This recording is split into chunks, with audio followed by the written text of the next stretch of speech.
Olá pessoal, bem-vindos ao canal Medicina em Class. Eu sou o professor Gilvan Amorim e este é o curso de Eletrocardiografia Básica. Pessoal, nós vamos apresentar hoje a aula de número 8.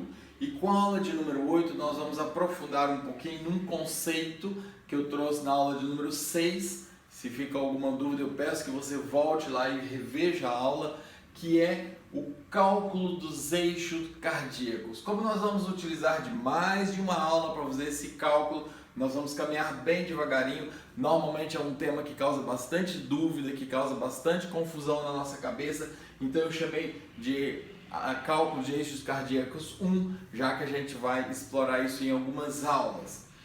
Em primeiro lugar, eu quero lembrar a vocês da disposição das cargas, formando uma corredeira de cargas elétricas positivas em fuga, que a gente representa com um vetor que ocupa uma posição ao longo daquele eixo da derivação em questão. Aqui eu estou representando o ponto de observação de D2, então D2 tem essa posição longitudinal, e essa carga, pessoal, a representação vetorial dessa corrente, dessa enxurrada de cargas positivas que caracteriza o potencial de ação, pode ser representado por um vetor que caminha em direção de D2. Pessoal, eu lembro novamente a nós que é exatamente o padrão, a observação de um padrão conhecido, de um padrão estereotipado, de um padrão padronizado,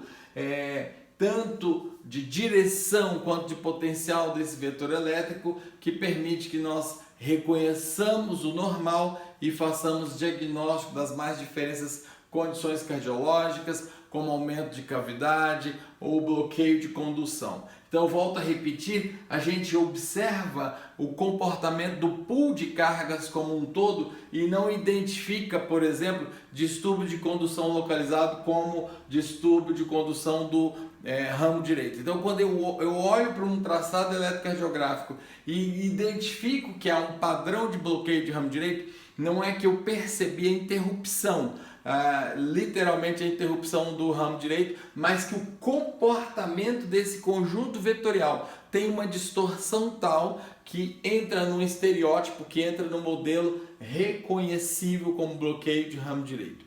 Então, pessoal, nós apresentamos para vocês na aula de número 6 o sistema hexaxial de Bailey, que eu quero começar essa aula recordando. Então, é uma forma de representação das derivações do plano frontal num sistema de retas, sendo que nós temos, rememorando o sistema de abscissas e ordenadas, nós temos uma porção positiva para cada uma dessas retas. Então vamos recordar, pessoal. Aqui nós temos na horizontalidade a representação de D1, e eu volto a repetir para que a gente grave que o eletrodo de D1 é negativo no braço direito e positivo no braço esquerdo. Daí essa posição, essa representação horizontal. Então essa porção à nossa esquerda do vetor é a porção negativa. A porção à nossa direita do vetor, do eixo dessa derivação, é a porção positiva. Por convenção, pessoal, nós representamos a porção positiva com uma ferpa, com uma seta, como está colocado aqui. E nós temos ajuntado a esta informação a ideia de um olhinho observacional, um olhinho que vai representar para nós o ângulo de visão daquela derivação em relação aos eventos cardíacos elétricos do coração. Pode ser a despolarização atrial, pode ser a despolarização ventricular. É claro que a despolarização ventricular é muito mais importante, né, pessoal, quando nós falamos em eixo cardíaco, porém eu posso tranquilamente, e devo fazê-lo, calcular o eixo de P, e nós vamos ver isso aqui, como que calculamos o eixo de P e qual é o eixo normal de P.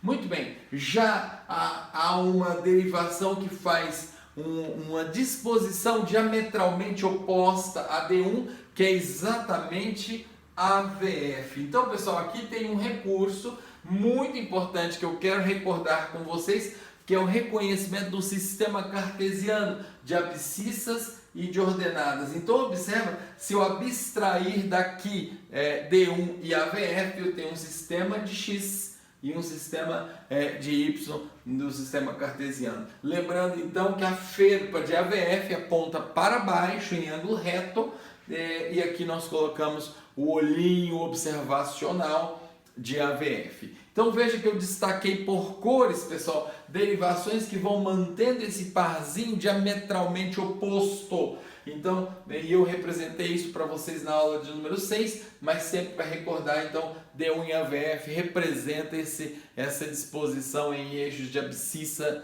e ordenada. Agora vejamos D2. Então, vamos lembrar que D2 é obtido com polo positivo no braço direito e o polo negativo na perna esquerda. Então aqui está a disposição espacial de D2. D2 que tem o seu olhinho voltado exatamente assim. Esse recurso do olho observacional é muito importante. E a ferpa mostrando a parte positiva dessa disposição em eixo de D2. Então, porção positiva, porção negativa. Não comentei de AVF, porção negativa, porção positiva. E nós já explicamos, pessoal, em aulas anteriores, o que quer dizer essa porção positiva e negativa, então por isso que eu não estou aqui detalhando.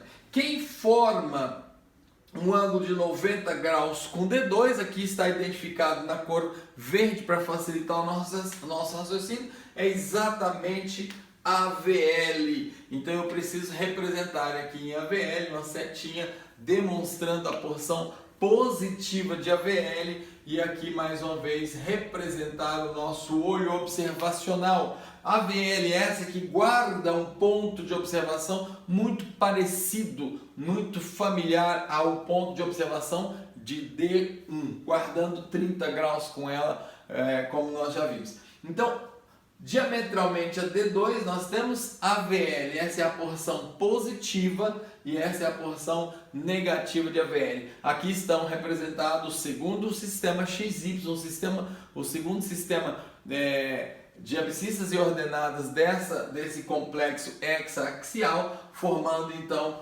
no AVL e D2 um ângulo reto. Finalmente, pessoal, nós temos D3.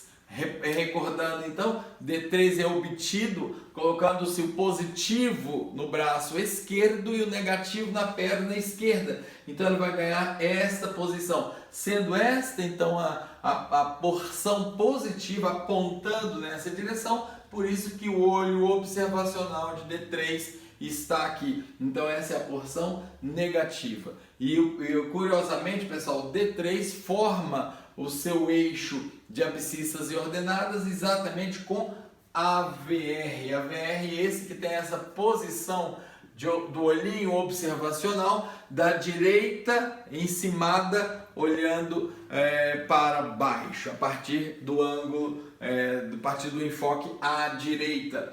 Então lembrando que as derivações aumentadas, e nós já explicamos por que aumentadas, elas são derivações unipolares, e esse sinal é amplificado. AVR quando eu coloco o eletrodo no braço direito, AVL quando eu coloco o eletrodo no braço esquerdo, AVF quando eu coloco o eletrodo na perna esquerda. Muito bem, então pessoal, essa é a disposição e nós falamos sobre isso.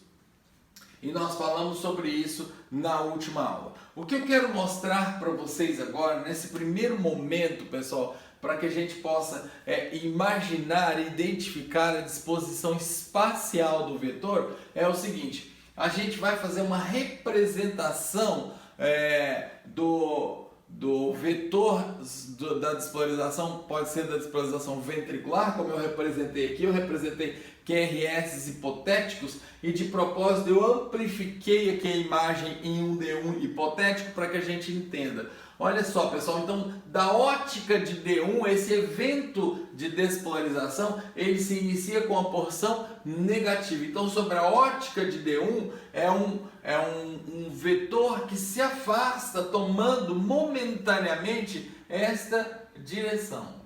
Momentaneamente ele toma essa direção. Depois ele toma a direção da porção positiva e se inscreve aqui na porção positiva de uma forma bastante ampla.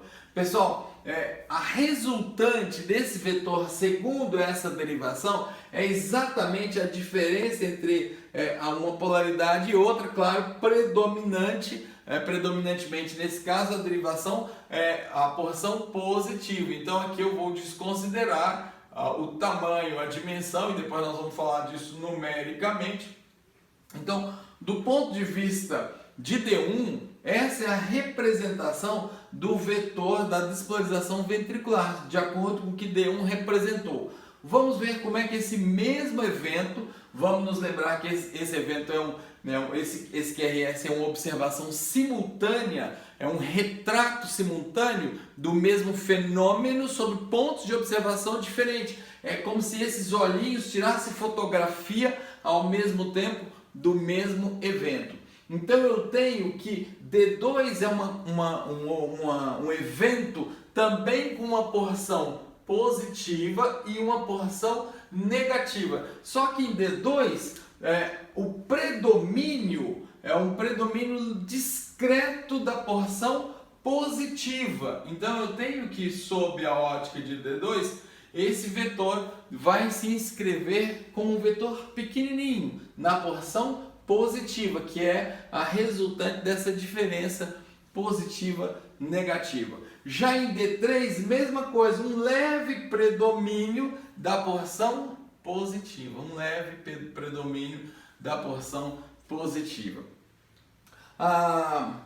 Observemos, por exemplo, o que acontece com a VF, pessoal. A projeção em AVF é zero.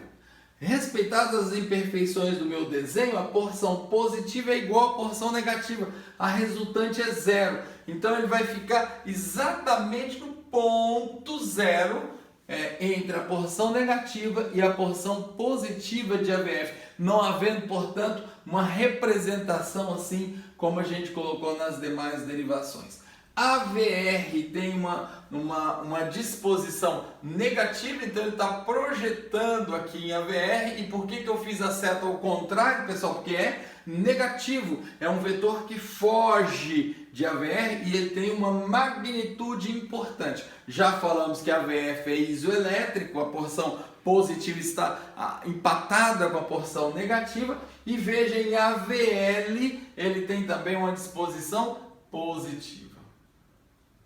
Então, pessoal, essa é a leitura do que acontece a partir. Essa é a forma que eu represento, melhor dizendo assim, os eventos do traçado nesse formato espacial. E isso aqui é importante, pessoal. Eu só vou conseguir representar o vetor médio se eu considerar o comportamento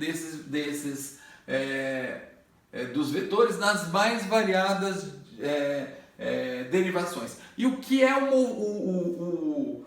o vetor médio, pessoal? O que é essa história de vetor médio que a gente sempre fala? O vetor médio é um somatório de todos esses vetores que nós consideramos aqui, como se fosse um vetor, e é um vetor que representa uma média vetorial de todos esses vetores que nós representamos aqui. No nosso caso, vai ser alguma coisa com esta disposição.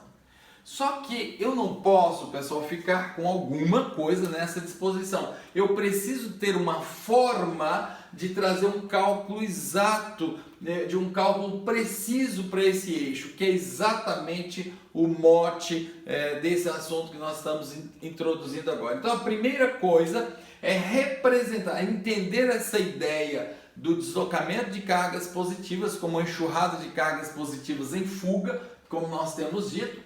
Então, a ideia é conseguir representar, traduzir a informação do traçado em termos de disposição no sistema hexaxial. Eu volto a dizer, pessoal, por padrão, por convenção, inscrição negativa é quando o vetor, quando o comportamento do campo visual é tal que gera sobre a ótica daquela derivação um evento negativo, um vetor que foge do ponto de observação. É por isso que eu representei aqui em D1 essa porçãozinha aqui fugindo da ferpa, da porção positiva de D1.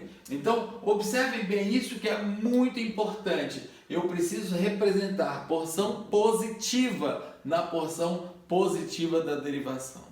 Então, o nosso trabalho, pessoal, nas próximas caminhadas que faremos, nas próximas lições, é exatamente conseguir fazer o cálculo do vetor médio a partir do somatório vetorial. Caramba, como eu faço o somatório vetorial? Nós veremos isso com muita calma. Eu volto a lembrar para vocês que o eixo normal da despolarização ventricular, pessoal, vai de menos 30 a mais 90.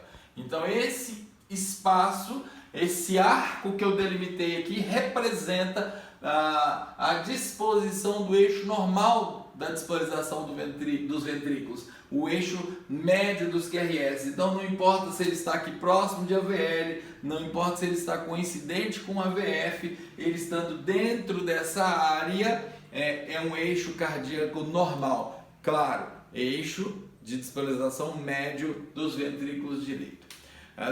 Dos ventrículos direito e esquerdo, né? Pessoal, ainda dentro dessa aulinha, para a gente finalizar o recadinho de hoje, eu quero que você atente para esse desenho aqui e, por favor, sejam bondosos com o professor e não atentem para a falta de senso artístico, né? A gente tem autocrítica, mas a mensagem é o que importa.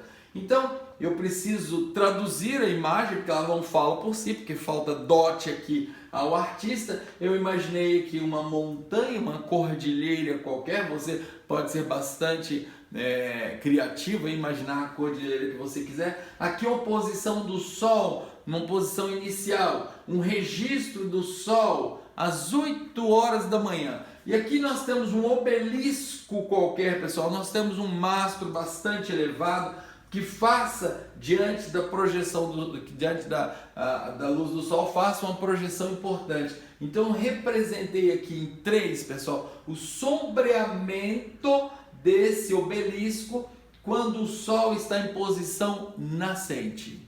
Então o Sol nascente faz incidir os seus raios nessa direção oblíqua e projeta no solo uma sombra do nosso obelisco. O dia tem o seu curso, o Sol faz a sua migração no firmamento e ao meio-dia, ei-lo em posição máxima, chamamos de pino. Como é que está a sombra do obelisco? Essa sombra veio encolhendo, veio encolhendo, veio encolhendo, até que se concentrou diametralmente em cima do próprio obelisco, sem nenhuma representação no solo. E eu representei essa condição com a imagem número 2. Ou seja, quando o Sol está numa posição absolutamente coincidente, em paralelo com aquela derivação, a imagem, com aquele obelisco, perdão, a imagem projetada é 0. Preste atenção nisso, porque será uma informação muito importante para você trazer para aqui na próxima aula. O curso do Sol no firmamento continue. E agora às 17 horas ele está assim poeticamente se escondendo atrás daquela montanha. E agora, pessoal, a imagem inverteu-se. Olha só, lá está o obelisco não mudou, mas agora o Sol incidindo na sua face contrária faz projetar uma imagem que é o contrário da imagem do início da manhã.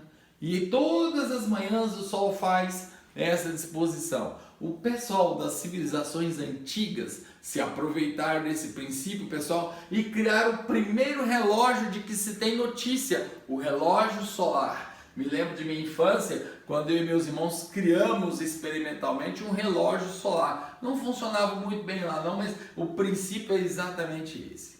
E aí você pode estar se perguntando o que tem isso a ver com eletrocardiografia? Será que de novo eu errei de canal? Não, você não errou de canal. Preste atenção, pessoal. Vamos a uma tradução bastante singela agora. Imagine que o solo seja o plano da representação do nosso sistema cartesiano de derivações frontais.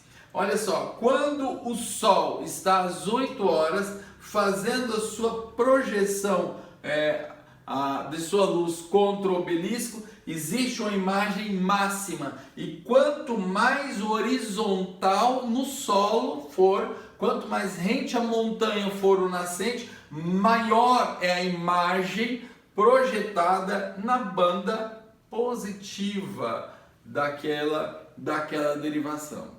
Então, pessoal, eu quero dizer para vocês que quanto mais paralelo com a derivação for o eixo, for o vetor médio, o vetor que representa os eventos médios, o vetor médio que representa os eventos ventriculares, maior será a projeção dele na FEPA positiva. Vamos aproveitar D1 para trazer essa analogia. Então, quanto mais, olha só, quanto mais o vetor for coincidente, for paralelo com aquela nossa derivação, no caso D1, maior será a projeção desse vetor coincidente com a derivação e mais alongada ela será em sua porção positiva. Lá no poente, nós temos novamente o Sol em posição horizontal em relação ao obelisco, produzindo uma grande imagem contrária. Então, quanto mais paralelo for o vetor com a nossa derivação, e mais coincidente, mais ampla será. Nesse caso, o vetor se desloca ao contrário da orientação positiva da derivação. Então aqui nós temos no nascente o vetor que caminha em direção ao olho observador, no caso D1, porque a gente vai aproveitar a horizontalidade do solo. Então, quanto mais horizontal, quanto mais coincidente, quanto mais no plano da derivação, maior será a projeção do vetor em cima na leitura daquela derivação. E quando eu digo maior, eu me refiro à amplitude, portanto, maior será em termos de quadradinhos na sua verticalidade. A gente está fazendo aqui uma integração de conceitos para que você não veja esses conceitos isolados, mas unidos e relacionados entre si. E da mesma forma, de igual modo, ao contrário também é verdadeiro. Quanto mais coincidente um vetor médio que se desloque contra a orientação de uma derivação, quanto mais coincidente ele for com essa derivação, maior será a sua inscrição na porção negativa e maior será a sua amplitude. Agora preste atenção nessa condição que deixei por último, pessoal, na condição do meio-dia, na condição em que o Sol se mostra perpendicular. O Sol guarda, preste atenção nisso, o Sol guarda um ângulo de 90 graus coincidindo com o obelisco.